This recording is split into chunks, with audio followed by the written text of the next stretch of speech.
What is up, peeps? Hope we're all doing well. Welcome back to the channel. I know I look horrible. You know what's not horrible, though? This is one of my favorite series to do here on this channel, and I hope you guys all enjoy. It's actually Unreal Creations, brought to you and in partnership with Epic Games. Each and every week, we get to sit down with some unique Fortnite and UEFN creators and talk about their maps and their creations. This one to date is one of my most favorite ones because we're talking about Crisp. He also goes by the name of Chris, and he's a guy over in Germany who sat down with us nearly at midnight to talk about his map, a snowboarding map. He's more of the sports genre kind of guy, called Summit Thrillseekers. We hope you guys truly enjoy. Thanks for leaving comments and likes down below.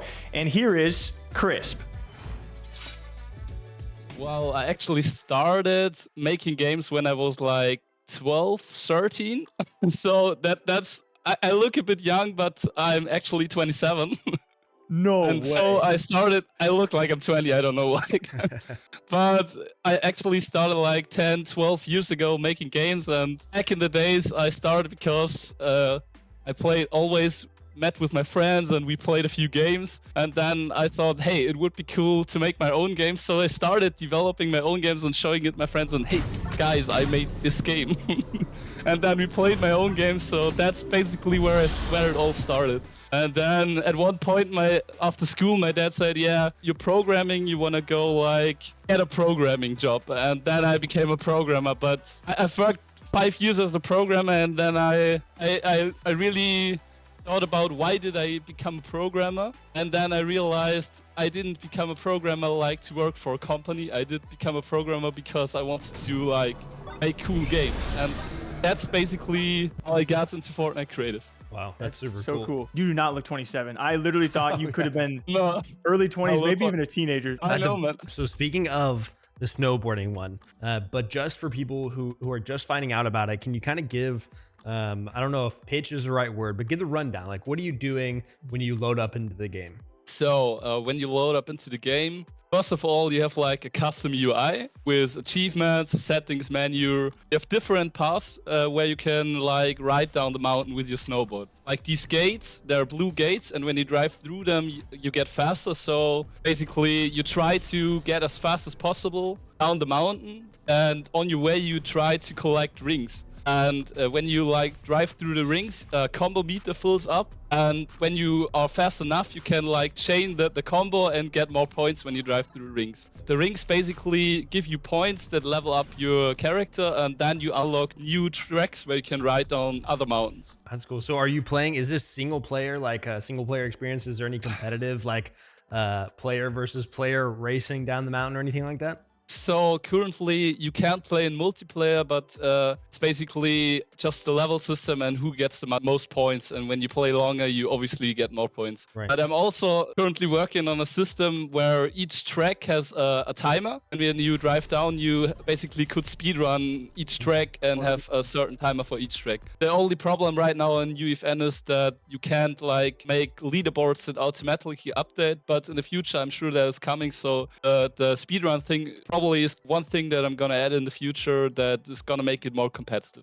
For this island specifically, what would you say was your favorite part, like the most challenging, or just the favorite feature that like when you're developing it, you're like, this is a really cool part of the island that I like personally?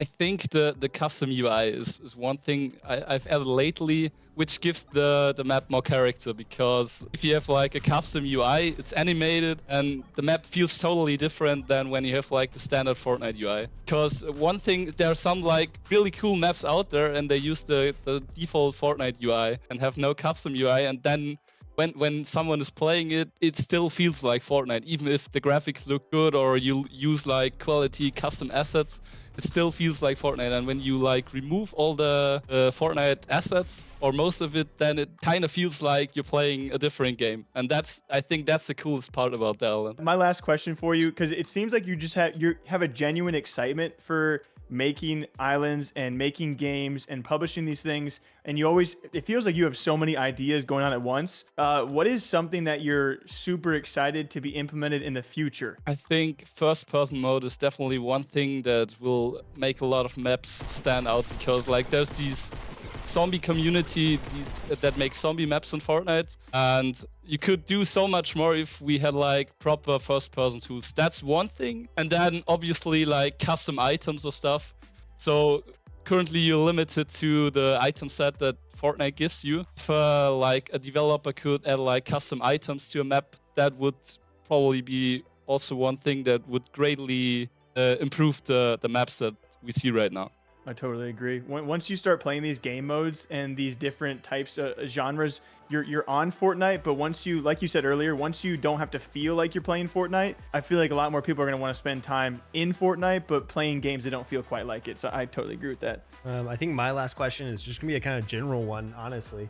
What would you say to people, whether, you know, maybe it's someone that's older, maybe it's someone that's younger, that is interested in developing in Fortnite or in UEFN, what would your advice to them be? I think the best advice is probably to start small, not with the biggest projects, just start small, get to learn the tools, maybe get to learn a bit of programming in Verse, and then release a map, see how it's going, and from there you can like build more maps. Because when you like first project, you try and you make like this big project, it will probably not be that impactful. So start small and learn the tools and then go from there. That would be my advice.